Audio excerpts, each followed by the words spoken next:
Mayong adlaw katawhan sa Dios sa Archdiocese sa Osamis o sa Diocese sa Pagadian. Akong timbaya sa mga mag-uuma ug mga mananagat. Ako pong timbaya sa mga kaparian sa Archdiocese sa Osamis o sa Diocese sa Pagadian. Ako pong timbaya sa mga religious men and women dinhi sa Archdiocese sa Osamis o sa Diocese sa Pagadian. Ang mga workers, mga employees sa Chancery, sa Archbishop's Residence sa Archdiocese sa Osamis, uban sa mga employees usab sa DXDD, miadto kami didto sa Siquijor. Ang nakanindot sa Siquijor mao tungod kay dili lang beaches ang amo nga giadtuan, kundi doon na po'y mga tourist spots muna nga nindot yun kaayo. Ang Siquijor nagpabilin paghihapon nga wala maadtuan sa kining in terms of development kay wala pa man maguba ang ilang kinaiyahan. Pero salamat kaayo sa nindot nga mga beaches o sa nindot usab nga mga tourist spot ngadto sa katong gitawag og Pitugo Cliff ngadto usab sa taas kay nga bungtod ug uban pa. Unya salamat pod kaayo sa ila pod nga gitawag og kining Pan Bisaya, although dinhi sa Osamis do na po'y Pan Bisaya, pero murag kuan tingali refine kaayo ang ilang pan didto sa Siquijor. Ako ding pasalamat sa Sunbee Tours and Travel nga gipanguluhan ni Doc Liza Licodini. Salamat kaayo. Salamat po sa among mga tour guides didto sa Siquijor from March 24 to March 29. Nadto ni Kenneth og ni Sydney, ingon usab ni Lime Monte Alto og ni Ma'am Lynn sa Sunbee Tours and Travel. Salamat kaayo na enjoy gyud mi. Nindot po kaayo ang among accommodation, nindot po kaayo ang amo nga kaon ug uban pa. Unya nindot yung kayo, excellent ang tanan tungod ka na sa Sunbee Tours and Travel. Ako pong pasalamat sa among giadtuan nga mga parokya, din kami mihimo sa among misa. Ang St. Francis of Assisi dito sa Siquijor. Salamat ni Reverend Father Eban Joy Laingo o ingon usab ni Reverend Monsignor Ramon Duran. Salamat usab sa St. Isidore Parish dinha sa Lassi, Siquijor.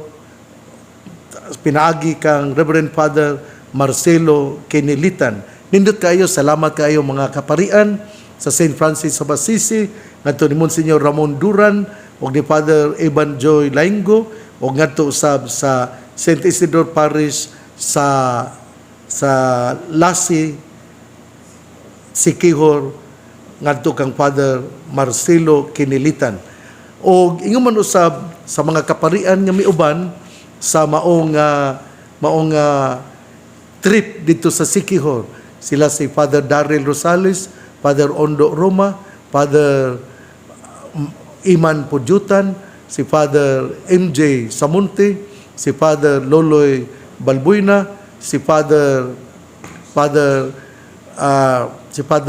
Edgardo Ponce o ingon man usab si ako ang inyong niuban usab ako kanila.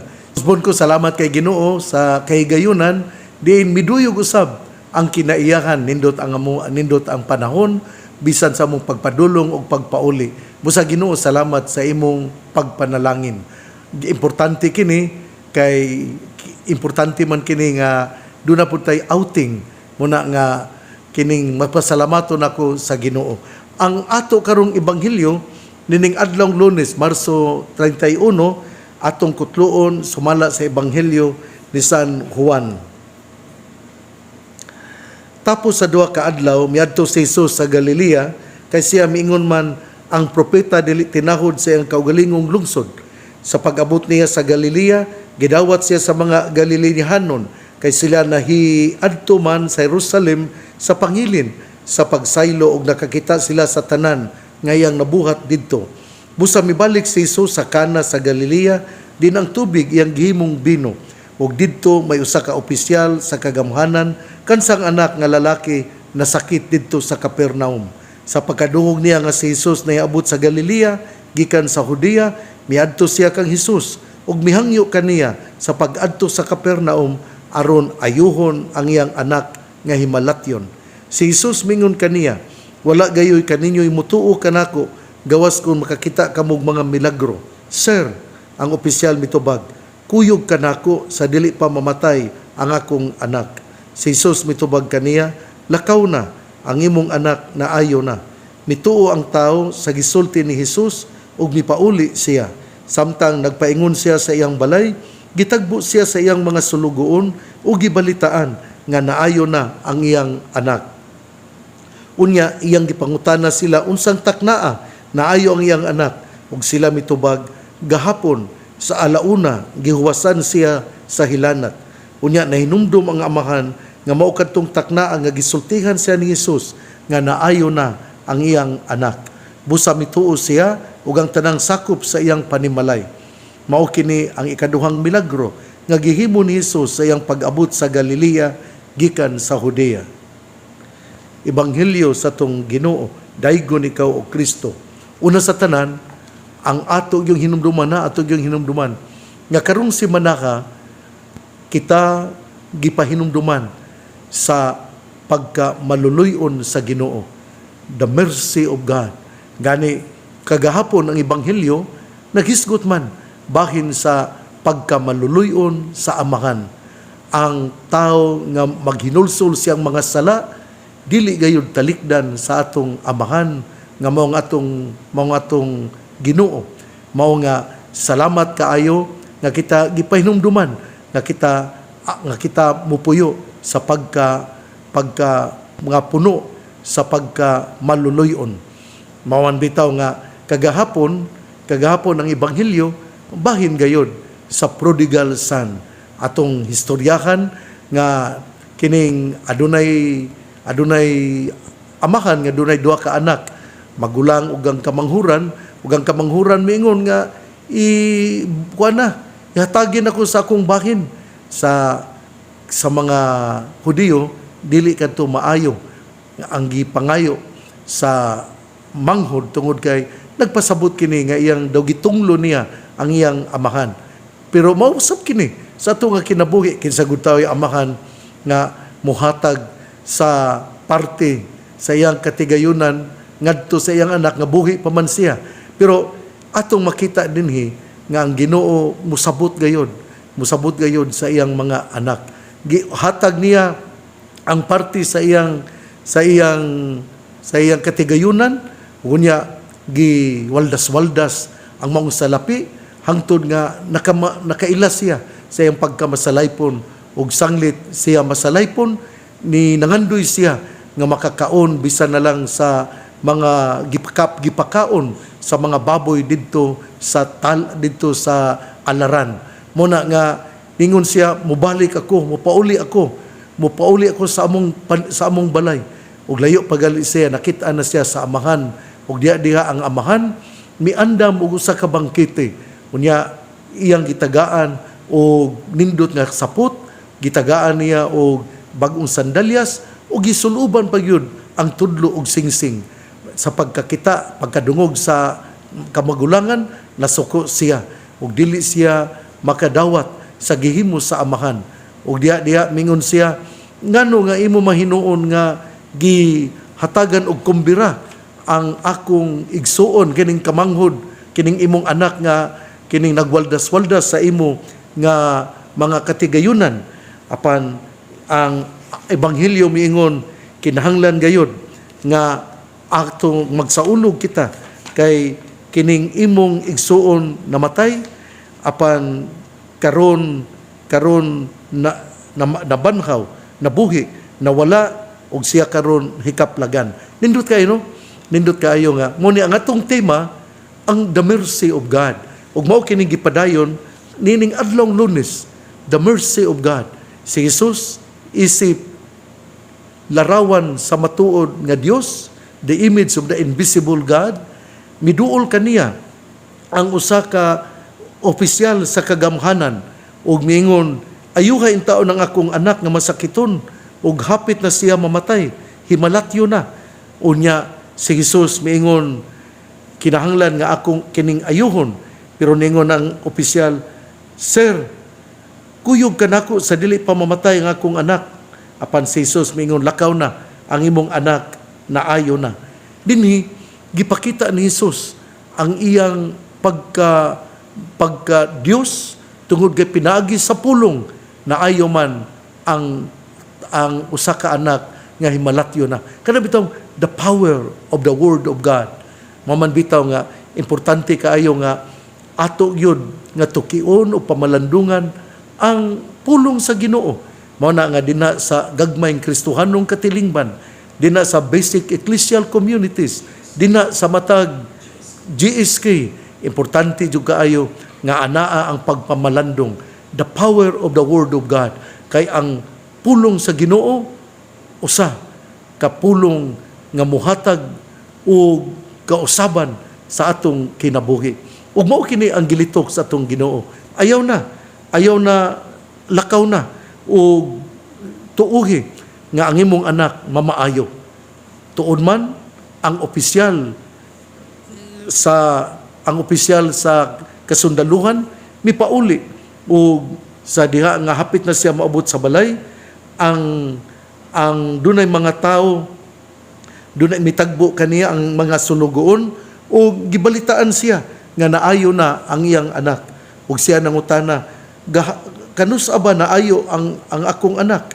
Ug ang sunugoon miingon, gahapon sa alauna giwasan siya sa hilanat. Ug nahinumdum ang mga opisyal nga niana gayong yugtoa mga alauna gilitok ni Jesus nga ang iyang anak mamaayo. Unang punto, atong hinumduman nga ang pulong sa Ginoo adunay gahom. Apan ang maong pulong sa Ginoo aduna lamay gahom kung kita adunay pagtuo. Hinumdumi nga ang Romanhon nga opisyal wala man na siya, dili man na siya usa ka kanabang matuohon ni Jesus. Pero sanglit na siya sa kalisod, mituo siya kay nakadungog siya bahin ni Jesus. Unsa gisulti? Unsa may gisulti dinhi sa pondering the word, the unaware way. Unsa gisulti dinhi? Ningon dinhi nga in today's gospel, we see a beautiful display of faith in the word of Jesus. The royal official approached Jesus and asked him to come and heal his son. The boy is near death and the situation appears hopeless. However, when Jesus says, "You may go, your son will live," the official's hope is restored because he believes what Jesus says. What makes it more striking is that the official is most likely a pagan official of the pagan Roman government. Yet his faith in the word of Jesus opens the way for the healing of his son to take place. Mao gyud ano nga ang Romanhon nga opisyal usa tingali ka pagano ug wala mo tuo kang Hesus. Apan kun naagligiti sa kalisod ato man gyud lang dawaton ang tanan. Maman bitaw na nga kini bitawng nahinumdum ko og usa ka tao nga kining hopeless na ang iyang asawa.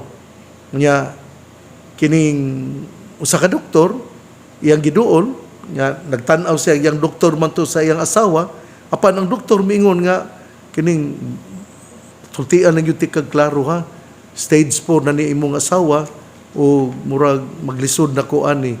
Pangita lang mo laing doktor or pauli ba mo sa inyo nya ihala na lang sa Ginoo. Nitulo ang luha sa bana. Pero gingnan po siya sa doktor nga, kung doon na kay pagtuo, adto sa birhen sa kuta, niya ampui ang imong asawa. Niya nakita man niya, nituo siya, ningadto siya sa birhen sa kuta, niya nakita niya ang mga tao nga mihikap sa larawan sa birhen sa kuta. O nagtanaw siya, mauto nga nilinya pud siya, mihikap siya, gikuha niya ang iyang murag panyo, niya iyang gitrapo. Niya nagampo siya maayo, kinasing-kasing. Niya pagpauli niya dito sa ospital, ang iyang gitrapo nga mo daw murag panyo, gibutang niya sa dapit sa tutoy siyang asawa. Ug sa milagro, sa tanang milagro, pagkaugma ang iyang asawa naayo. Dili ni ako minamao-mao nga istorya ha, kay kung mangutan na gyud kanako, doon na may doktor nga may istorya nako, o ikasulti ko kini nga ikaw akong ipaadtuan, paadtuon ako ikaw kaniya. Taga-Usamis naman ning maong doktora, at taga-kuan taga-Tudela kini maong doktora. Mao na nga kining importante gyud kaayo kining pagtuo. O ang usbon ko, ang Roman official might be a pagan official, but then because of his love of his son, then he surrendered to Jesus, as if telling Jesus, do what you will to do to me.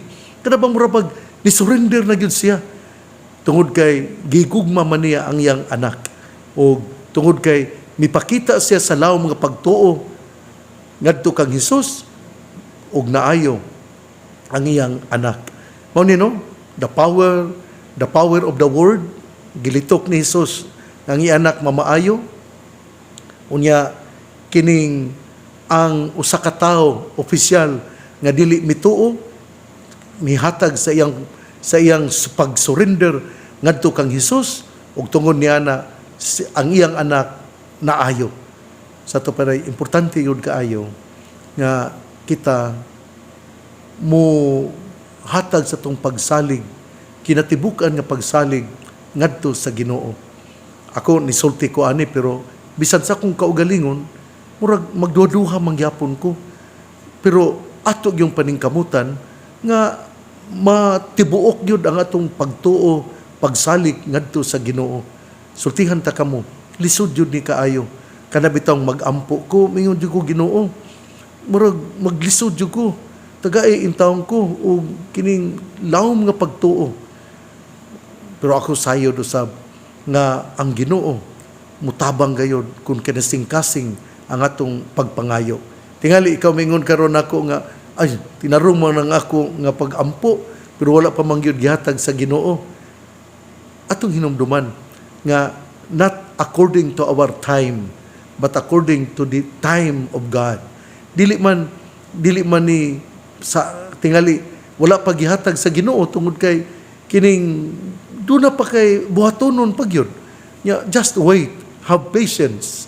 Nya mo ni importante kung ang tao adunay pagtuo. Nasa pasensya, muila siya sa iyang pagkamasalaypon, kay requirement manggod nga doon nagyo gitawag og total submission, total surrender to the Lord. Kaya kung doon na taani, kita panalanginan gayud sa Ginoo. Usbon ko, ang tema karong semana maog yun nga ang pagka maluluyon sa Ginoo, ihatag ngadto sa tao nga musurrender sa iyang kaugalingon, o ingon man usab pinaagi sa paghatag o bag-ong kinabuhi, kita nakadawat usab sa kinabuhi gikan sa atong Ginoo. Nindot kay no? Ako yung yun nga nahinumduman yatong miaging Domingo, kadtog yung gisulti sa Ebanghelyo nga kining kinahanglan gayud nga magkumbira o maglipay kita, kay ang imong igsuon namatay na o karon nabuhi, nawala siya o karon hikaplagan. Nindot kay na ba nga kita gyud ay ang Ginoo gyud ay gasigi gyud ay paabot nato kada bitong I have to return to the Father. Kita mga masalaypon, mga makasasala, ato yung paningkamutan nga kita makauli, kita mubalik sa Ginoo. Ato yung hinumduman ha, ato yung hinumduman nga kanibitang wala ta sa simbahan, o ampo yun ta, magtinarong ta.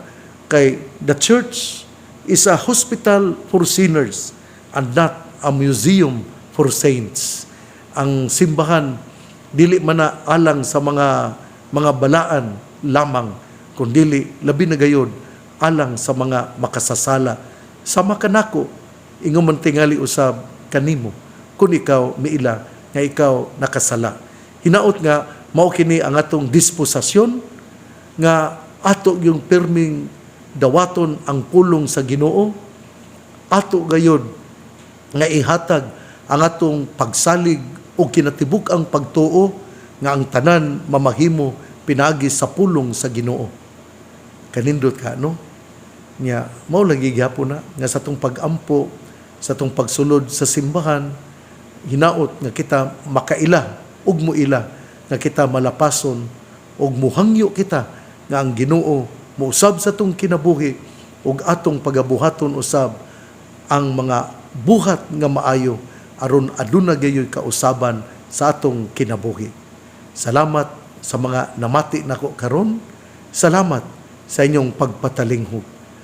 Ang mayong balita nga mong pulong ni Jesus, ang ayang pamation, pamalandungan ug paningkamutan nga mapuy-an. Bulangan ang tawo nga namati sa pulong sa Ginoo, sama sa kahoy nga gitanom, daplin sa usa ka sapa, kansang dahon dili gayud malaya.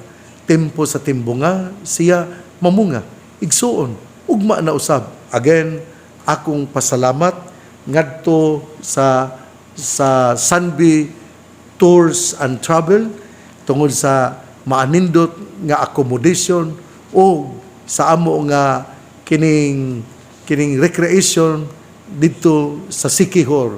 Salamat ngadto nila ni Kenneth, ni Sydney, ang among tourist guide. Salamat usab ni Lime Monte Alto o ni Ma'am Lynn.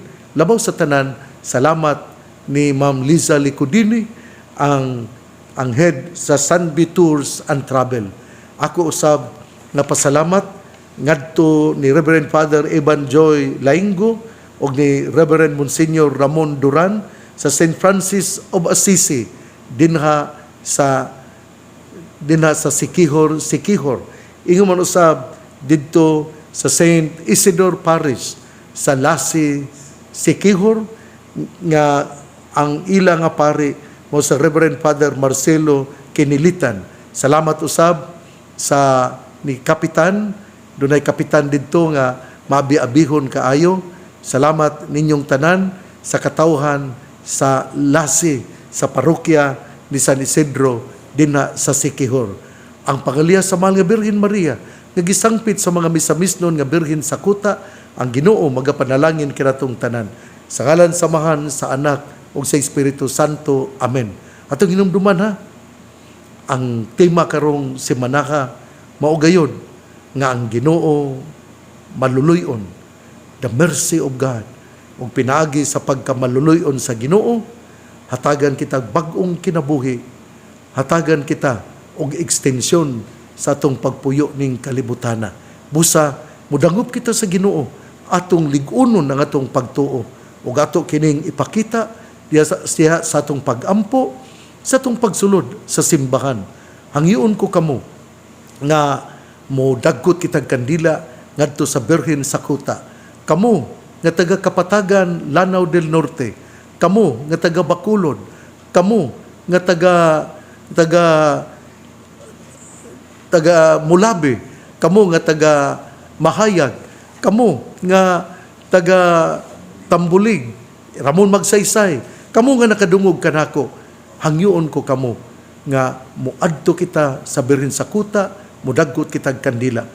Ako biyang gisgutan ganina, ang milagro nga nahitabo, dili palang dugay tingali 2 years ago, bahin sa usa ka bana nga mituo skang sa Birhen sa kuta, pero dili gud siya sama siya sa amahan sa gisgutan sa ebanghelyo nga tingali doon siya pagtuo sa pagtuong Katoliko Romano, pero sanglit siya gusto nga mamaayong iyang asawa, miadto siya sa Birhen sa kuta ug iyang giampo o sa milagro sa tanang milagro naayo ang iyang asawa. Kung gusto ka nga mahibalo kinsa ang doktor, duol ka nako ug sultihan ko ikaw. Salamat Ginoo, akong auhag sa tanan, magampo kita kay ang pangamuyo maoy mugiya ka nato aron malig-on ang atong pagtuo ug atong pagabuhaton unsay angayan aron mamahimo gayon nga tuburan sa kaluwasan ang ato nga ginabuhat ug mausay makadala sa katawhan ngadto sa tilan sa tong Ginoo. Sa dili pa kumutalikod, ako diayong pahasubo sa mga pamilya ni Monsignor Igloria sa iyang pagtaliwan usa siya kapari dinha sa Pardo, si Monsignor Nilo Igloria nga mihalina nining kinabuhia gipahibalo sa kapari nga gamisa sa mga alas 5 sa buntag kagahapon Domingo ang didto sa El Pardo, Santo Tomas de Villanueva Parish sa gipahibalo sa nga si Father Nilo Igloria namatay kagahapon Domingo sa mga alas 3:44 sa buntag didto sa Perpetual Soccer Hospital. Usbon ko, pahasubo nako sa Banay Igloria tungod sa pagtaliwan sa ni Father Nilo Igloria, usa ka pari dinha na-assign sa Santo Tomas de Villanueva Parish, El Pardo, siyudad sa Sugbo. Ato siyang iampo, hinaot nga siya hatagan og pahulay nga dayon og danagan ang iyang kinabuhi padulong sa gingharian sa tong Ginoo nga si Hesus mao ang tuburan sa siga nga dili matapos. Ako diayng sa di pa ko motalikod usab, ako diayng pakalipay ngadto sa St. Michael High School of Tangub City Incorporated tungod kay sila nahimo mang champion sa NM Raa Soccer nga nahitabo dinhi sa Misamis Occidental. Busa congratulations Ma'am Luz Ferrarin uban sa mga players sa soccer. Og ingon man usab ngadto ni Ma'am, congratulations po ni Father Ernest Colanag, ang direct school director. Congratulations sa mga volleyball players diha sa kining San Isidro Academy of Tudela Incorporated tungod kay ilang nadawat usab ang Silver Award. Nga salamat ni Father Lani Sereno og ni Ma'am Hanilin Gabika Lagas. Congratulations. Og congratulations usab sa ato nga probinsya. Salamat kaayo kay kita man ang ni-host o daghan putag mga gold nga nakuha.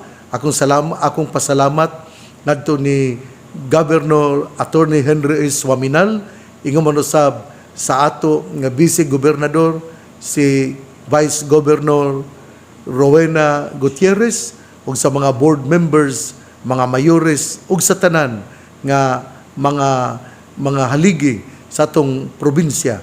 Ingon man panalitan nila ni Congressman Jason Almonte o ni Congressman Sancho Fernando Ando Waminal. Salamat natong tanan. To God be the glory and praise.